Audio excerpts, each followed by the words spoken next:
Video വരുന്നതിൻ്റെ ഒരു 3 ദിവസം മുന്നേ ഇദ്ദേഹത്തിനെ ഞാൻ വിളിക്കുകയും ഇദ്ദേഹത്തിൻ്റെ കൂടെ ജോലി ചെയ്യുന്ന ഒരാളുണ്ട്, ഇതെല്ലാം കോർഡിനേറ്റ് ചെയ്യുന്ന അവരാണ്. സുമതി വളവ് 2 ചെയ്യാൻ വേണ്ടി അന്ന് തൊട്ട് ചോദിക്കുകയാണ്. ഓക്കെ, സുമതി വളവ് 2 ഞാൻ പറഞ്ഞു ചേട്ടാ അതിന് നമുക്ക് ചെയ്യാം, ചേട്ടൻ ധൈര്യമായിട്ടിരിക്കും, നമുക്ക് ഫണ്ടിൽ ചെയ്യാം. സുമതി വളവ് 2 ഒരു കച്ചവട വാല്യൂ ഉണ്ട്.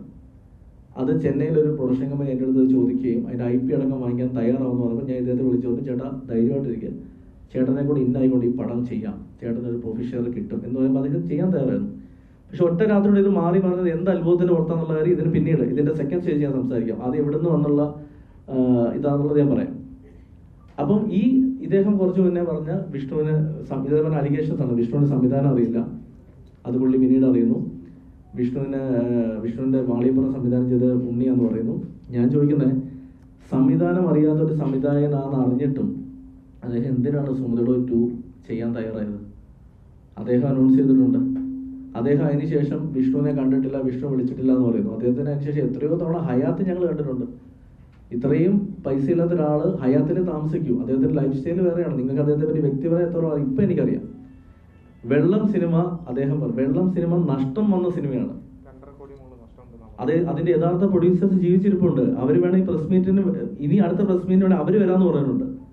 നദികളിൽ സുന്ദരി യമുന ആരാണ് പ്രൊഡ്യൂസർ? അതിന്റെ പ്രൊഡ്യൂസേഴ്സ് ജീവിച്ചിരിപ്പുണ്ട്.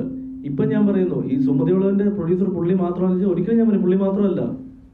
നദികളിൽ സുമതി വളവിന്റെ പ്രൊഡക്ഷൻ പേര് നോക്കിയാൽ മതി, പ്രൊഡക്ഷൻ പേരിൽ വേറെ പേരുണ്ട്. അദ്ദേഹത്തിന് 7 കോടി നഷ്ടം വന്ന് പറയുന്നു. നോക്കി 7 കോടി നഷ്ടം വന്ന് അദ്ദേഹം തെളിയിക്കട്ടെ. ഇത് വായ കൊണ്ട് പറയലല്ല. ഇവിടെ ഒരു അസോസിയേഷൻ ഉണ്ട്, ഇവിടെ ഒരു ഓഡിറ്റിംഗ് ചെയ്യാൻ ആളുകളുണ്ട്. ആ സിനിമയുടെ ചെലവുകൾ ചെയ്യട്ടെ, പറയട്ടെ. പിന്നെ ഒരു സിനിമയുടെ കണക്ക് പറയേണ്ട മറ്റൊരാൾ പ്രൊഡക്ഷൻ കൺട്രോളാണ്. ഇനി പ്രസ് മീറ്റിൽ അദ്ദേഹം ഇല്ല, അദ്ദേഹം വരുമെന്ന് പറഞ്ഞത് ലാസ്റ്റ് മൊമെന്റ് അദ്ദേഹം വന്നിട്ടില്ല. ഇനി ഈ സിനിമ സംഭവിച്ചതിൻ്റെ മറ്റൊരു കാര്യം, ഈ സിനിമ ചെയ്യാൻ തീരുമാനിച്ചപ്പോൾ ഞങ്ങളുടെ തന്നെ സുഹൃത്തായ മറ്റൊരു കൺട്രോളറുണ്ട്, നിങ്ങൾക്കറിയാം, സുനിൽ സിംഗ് എന്ന് പറയുന്ന പ്രൊഡക്ഷൻ കൺട്രോളർ. അദ്ദേഹത്തെ വെച്ച് ഞങ്ങൾ ഈ പടത്തിൻ്റെ ബഡ്ജറ്റ് ഇടിച്ചിരുന്നു. ഇപ്പോഴും അദ്ദേഹം അയച്ച ബഡ്ജറ്റ് ഞങ്ങളിലുണ്ട്.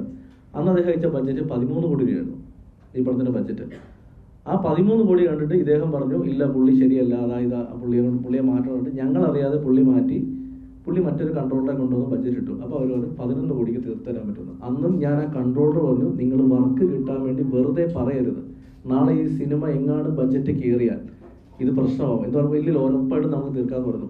അന്ന് ഞങ്ങൾ പ്ലാൻ ചെയ്യുന്ന ആർട്ടിസ്റ്റുകളിൽ നിന്ന് പിന്നീട് ആർട്ടിസ്റ്റുകളെ മാറുന്നു. ഇദ്ദേഹത്തിൻ്റെ താല്പര്യപ്രകാരം മറ്റ് 1-2 ആർട്ടിസ്റ്റുകളെ ഞങ്ങൾ മാറ്റിയപ്പോൾ പോലും ബഡ്ജറ്റ് മാറ്റം വന്നു. കുറച്ചും കൂടെ വലിയ ആർട്ടിസ്റ്റ് വേണം ആ കഥാപാത്രത്തിൽ എന്ന് പറയുകയും അങ്ങനെ ആർട്ടിസ്റ്റ് വരുമ്പോൾ അതും ബഡ്ജറ്റ് മാറി.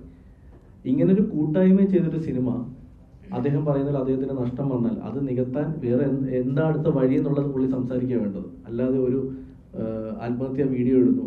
ആ ആത്മഹത്യാ വീഡിയോ വന്ന രാത്രിയിൽ ആ വീഡിയോ പുള്ളിക്ക് പരിചയമുള്ള ആരോ കാണുകയും അത് പുള്ളി ഇൻസ്റ്റയിൽ 5 മിനിറ്റ് ഡിലീറ്റ് ചെയ്തു. ത്രെഡിലാണ് കിടന്നതെന്ന് പറയുന്നു. ത്രെഡിൽ നിന്ന് സ്ക്രീൻ റെക്കോർഡ് ചെയ്ത് ആർക്കും അയച്ചിട്ട് പുള്ളിയുടെ വീട്ടിൽ പോയി നോക്കാൻ പറയുന്നു, പോലീസ് സ്റ്റേഷനിൽ പറയുന്നു. രാത്രി വീട്ടിൽ ചെന്ന് പുള്ളി സുഖമായി കിടന്ന് ഉറങ്ങുമായിരുന്നു. പുള്ളി ഒരിക്കലും ആത്മഹത്യ ചെയ്യാൻ നിൽക്കുകയല്ലായിരുന്നു. പുള്ളിക്കൊരു സ്ഥിരം ഇങ്ങനെ ഒരു പ്രശ്നമുണ്ട്. ഒരുപക്ഷെ പുള്ളിയുടെ വിഡ്രോവൽ സിൻഡത്തിൻ്റെ ആവാം, ലൈഫിൻ്റെ പ്രശ്നത്തിൻ്റെ ആവാം, അതൊക്കെ അത് വാട്ടർ വെറ്റീസ്, അത് അദ്ദേഹത്തിൻ്റെ പ്രശ്ന കാര്യം. പക്ഷേ ആ ഒരു ഒറ്റ ഇഷ്യൂവിൻ്റെ പുറത്ത് 2 ദിവസം മുന്നേ വരെ നമ്മളെ സപ്പോർട്ട് ചെയ്ത് അല്ലെങ്കിൽ ഞങ്ങളോട് സംസാരിച്ചിരുന്ന ആര് ഇതിൻ്റെ സത്യാവസ്ഥ തിരിച്ചറിയാതെ ഞങ്ങൾ കള്ളന്മാരാണ്, ഞങ്ങൾ പൈസ പറ്റിച്ചു എന്നൊക്കെ പറയുമ്പോൾ ഇതിൽ എവിടെയാണ് പൈസ പറ്റിച്ചെന്ന് മനസ്സിലാവുന്നില്ല. ഓക്കെ ഇദ്ദേഹത്തിന് 7 കോടി രൂപ പോയി, 7 കോടി രൂപ 3.5 എനിക്ക് 3.5 വിഷ്ണുവിന് എടുത്തു എന്ന് പറഞ്ഞാൽ ഓക്കെ ഞങ്ങൾ സമ്മതിക്കാം. അദ്ദേഹം തന്നെ പറയുന്നു ഞങ്ങൾ പൈസ ഞങ്ങൾക്ക് തന്നതല്ല. പുള്ളി ഇന്നലെ പറയും എനിക്ക് 25 ലക്ഷം തന്നു. വിഷ്ണു എത്ര കൊടുത്ത് ഇതുവരെ പറഞ്ഞിട്ടില്ല, എത്ര കിട്ടിയെന്ന് വിഷ്ണുവോട് പുള്ളി ഇതുവരെ പറഞ്ഞിട്ടില്ല. അപ്പം ഞങ്ങൾ ഇങ്ങനെ മാളികപ്പുറം കഴിഞ്ഞിട്ട് ഞങ്ങൾ വെച്ചൊരു പടം ചെയ്യുമ്പോൾ അത് റിസ്ക് എടുക്കാനല്ലേ ഒരു പ്രൊഡ്യൂസർ വരുന്നത്. ഇന്ന് ഞാൻ പറയും, ഇത് ഞാനോ വിഷ്ണുവോ മാത്രമല്ല, ഇവിടുത്തെ എത്രയോ റൈറ്റേഴ്സിനും എത്രയോ ഡയറക്ടേഴ്സിനും അവർ ചെയ്ത സിനിമയുടെ പ്രതിഫലം ഇപ്പോഴും കിട്ടാറുണ്ട്. ഈ സിനിമ ലാഭമായാൽ ഇതൊന്നും ഞങ്ങൾക്കല്ലല്ലോ. ഈ സിനിമ പുള്ളി ആദ്യം തൊട്ടേ ചോദിക്കുന്ന ചോദ്യമുണ്ട്, അതായത് മാളികപ്പുറം 100 കോടിയല്ലേ, അപ്പം ഈ പടം 100 കോടി കിട്ടില്ലേ എന്ന് പറയുമ്പോൾ സ്വാഭാവികമായിട്ട് ഞങ്ങൾ എന്താ പറയുന്നത്, ചേട്ടാ പടം ഓടും വിജയിക്കും, നമ്മുടെ കോൺഫിഡൻസാണ് പറയുന്നത്. പുള്ളി അതാണ് ഹൈലൈറ്റ് ചെയ്യുന്നത്. പുള്ളിയുടെ വിഷമം പുള്ളിക്ക് ഈ പടത്തിന് 100 കോടി വന്നില്ല എന്നുള്ളതാണ്.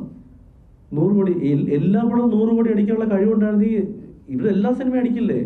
3-ാം ദിവസം ഞങ്ങളും എടുത്തില്ലേ 100 കോടി കളക്ഷൻ കിട്ടിയെന്ന് പറഞ്ഞിട്ട് ഞങ്ങളും എടുത്തില്ല എല്ലാ പടത്തിനും. അങ്ങനെ എല്ലാ സിനിമയ്ക്കും സംഭവിക്കില്ല. ഒരു വർഷം മലയാളത്തിൽ ഇറങ്ങുന്ന എത്ര സിനിമകൾ വിജയിക്കുന്നുണ്ട്. ഇവിടുത്തെ പ്രൊഡ്യൂസർ അസോസിയേഷൻ ഈ കണക്കുകൾ കൃത്യമായി പുറത്തു വിട്ടപ്പോൾ അതിനെ പേടിച്ച് കുറേ പേര് എതിർത്തു. കുറേ പേര് എതിർത്തു. ഞാൻ പറയുന്നത് അത് കറക്റ്റ് കാര്യമായിരുന്നു. പടത്തിൻ്റെ ഒരു കണക്ക് പുറത്തു വേണ്ടതാണ്. കാരണം അങ്ങനെ വരുമ്പോൾ ഇതുപോലത്തെ പ്രശ്നങ്ങൾ ഉണ്ടാവില്ല. ഇത് ഒരു സിനിമ വിജയിക്കുന്നു, അതിൻ്റെ സംവിധായകനെ, എഴുത്തുകാരനെയും അതിൻ്റെ ടെക്നീഷ്യനെയും ആർട്ടിസ്റ്റിനെയും വിളിച്ചു വരുത്തി ഒരു പ്രൊജക്റ്റ് സെറ്റ് ചെയ്യുന്നു. ഇതിൻ്റെ പേരിൽ കാശ് എടുക്കുന്നു. നാളെ ഈ പൈസ തിരിച്ചു കൊടുക്കാൻ ഇല്ലാതാകുമ്പം, അത് കൊടുക്കാൻ ഇല്ലാതാകുമ്പോൾ ഉണ്ടാകുന്ന ഒരു മാനസികാവസ്ഥയിൽ വർക്ക് ചെയ്തവരൊക്കെ മോശം പറയുക. ഞങ്ങൾ ഇതേ ഇൻഡസ്ട്രി ഇനിയും വർക്ക് ചെയ്യേണ്ടവരാണ്. ഇനിയും സിനിമകൾ ചെയ്യാൻ വേണ്ടി വേറെ ഉള്ള ജോലി കളഞ്ഞിട്ടാണ് ഇവിടേക്ക് വരുന്നത്. അങ്ങനെ ഒരു അവസ്ഥയിൽ കഴിഞ്ഞ 2 ദിവസമായിട്ട് അനുഭവിക്കുന്ന ഒരു മാനസികാവസ്ഥയുണ്ട്.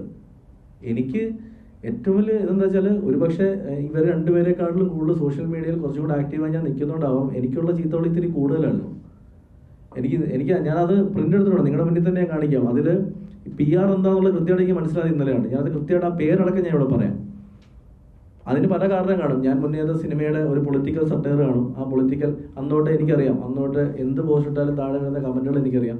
പക്ഷെ അതൊക്കെ ഒരു പരിധി ഉണ്ടായിരുന്നു. പക്ഷെ ഇത് ഒരു വൺ സൈഡ് സ്റ്റോറി മാത്രം കേട്ടിട്ട് നമ്മളെ ആ രീതിയിൽ അറ്റാക്ക് ചെയ്യുക, നമ്മുടെ ഫോട്ടോസ് യൂസ് ചെയ്ത് ഇവിടുത്തെ മുഖ്യധാര മാധ്യമങ്ങളടക്കം ന്യൂസ് കൊടുക്കുക, ഇത് തെറ്റാണെന്ന് തെളിഞ്ഞു കഴിയുമ്പം ഇതിനെതിരെ ഒരു ഡീഫോമേഷൻ ഫയൽ ചെയ്താൽ നിങ്ങൾ ഞങ്ങൾക്ക് നഷ്ടപ്പെട്ട ഈ ഒരു ആളുകളുടെ മുന്നിൽ ട്രസ്റ്റ് തിരിച്ചു തരും. ഇതിപ്പോൾ എൻ്റെ മാളികപ്പുറത്തിൻ്റെ പിന്നെ സുമതികളുടെ അവസ്ഥ റൈറ്റർ എന്ന രീതി ഞാൻ പറഞ്ഞാണ് ഈ സിനിമയെ സംഭവിച്ചത്. ഇതാണ് മുരളിച്ചേട്ടൻ. ഞങ്ങൾ അന്നും പറയുന്നുണ്ട്, മുരളിച്ചേട്ടാ നിങ്ങൾ ഇത് കണക്ക് നമുക്ക് എല്ലാവർക്കും കൂടി ഇരിക്കാം. അദ്ദേഹം കണക്ക് നോക്കാൻ വന്നാലും അദ്ദേഹത്തിന് ചില സമയത്ത് പെട്ടെന്ന് ഈ വെട്ടുവാദം പിടിച്ച ഒരു സ്വഭാവമുണ്ട്. അത് പക്ഷേ ഈ വെള്ളം സിനിമയുടെ കഥ കണ്ടാൽ നിങ്ങൾക്ക് അറിയാം. പക്ഷെ അദ്ദേഹത്തിന് വിട്രോൾ സിൻഡത്തിൻ്റെ ആവാം. പെട്ടെന്ന് വയലൻ്റ് ആവും. നമ്മൾ പറയുന്നത് കേൾക്കാൻ നിൽക്കുന്നില്ല, വയലൻ്റ് ആവും. ഞാൻ എത്ര തവണ കണ്ടിട്ടുണ്ട് അദ്ദേഹത്തിൻ്റെ കൂടെയുള്ളവർ പോലും പേടിച്ചു പോകുന്നത്. അപ്പോൾ അങ്ങനെ ഒരു അവസ്ഥയിൽ ഇയാളോട് നമ്മൾ കണക്കി വയ്ക്കാതിരിക്കുമ്പോഴത്തേക്ക് പുള്ളി പെട്ടെന്ന് ചാടിത്തുള്ളി ഇറങ്ങിപ്പോവും. അത് തെളിയിക്കണമെന്നുണ്ടെങ്കിൽ ഇവിടുത്തെ പുള്ളി മീറ്റിങ്ങിന് വന്ന അവിടെ സ്ഥലങ്ങളിലെ CCTV ക്യാമറാസ് നോക്കിയാൽ മതി. പുള്ളി ചാടിത്തുള്ളി ഇറങ്ങി പോകുന്നതും വണ്ടിയെ പോയി ബോണറ്റിൽ അടിക്കുന്നതും ഒക്കെ വീഡിയോസ് ഉണ്ട്. ഇദ്ദേഹത്തിൻ്റെ ഒരു ബേസിക് പ്രശ്നം, ആദ്യത്തെ സിനിമ ചെയ്യുന്നു, നഷ്ടം വരുന്നു. രണ്ടാമത്തെ സിനിമ ചെയ്യുന്നു, നഷ്ടം വരുന്നു. മൂന്നാമത്തെ സിനിമ ചെയ്യുന്നു, നഷ്ടം വരുന്നു. ഞാൻ മനസ്സിലാക്കുന്നത് 2 സിനിമയിൽ നഷ്ടം വന്ന ഒരാൾക്ക് 3-ാം സിനിമ കുറച്ച് വിജിലൻ്റ് ആവില്ലേ? മിനിമം കോമൺ സെൻസിൽ ഒരു കഥ തിരഞ്ഞെടുത്ത് ഈ പടം ഓടും, ഇത്ര ബഡ്ജറ്റ് എന്ന് പറഞ്ഞ് പുള്ളി ചെയ്യില്ലേ? കൃത്യമായ ഓഡിറ്റിങ് പോലും തരാതെ, കൃത്യമായ ബഡ്ജറ്റ് പോലും തരാതെ ഒരു വീഡിയോ ഇട്ട് പറയുകയാണ് ഞങ്ങൾ പറ്റിച്ചു, ഞങ്ങൾ കള്ളന്മാരാണ്. അത് ഏറ്റെടുക്കാൻ കുറേ മീഡിയാസ്. ഇദ്ദേഹത്തിൻ്റെ ബാക്കി കാര്യം, അതായത് കഴിഞ്ഞ 2 ദിവസമായിട്ട് നടക്കുന്ന PR-നെ പറ്റിയുള്ള സംസാരം ഞാൻ സംസാരിക്കാം. കൃത്യമായ ആ കാര്യം ഞാൻ പറയാം.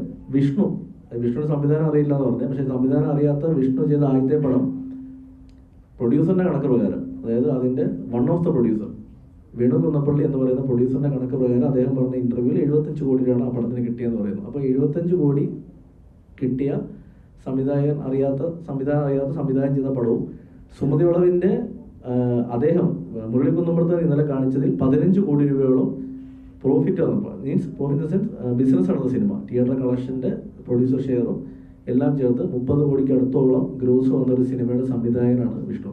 അപ്പോൾ അദ്ദേഹത്തിന് 2 പടം ചെയ്തിട്ട് അദ്ദേഹത്തിന് സംവിധാനം അറിയില്ല. പിന്നെ അദ്ദേഹം കഴിഞ്ഞ 1 മാസമായിട്ട് കടന്നു പോയിക്കൊണ്ടിരിക്കുന്ന മറ്റൊരു പ്രശ്നം ഇതേ സിനിമയെ സംബന്ധിച്ചുള്ളത്.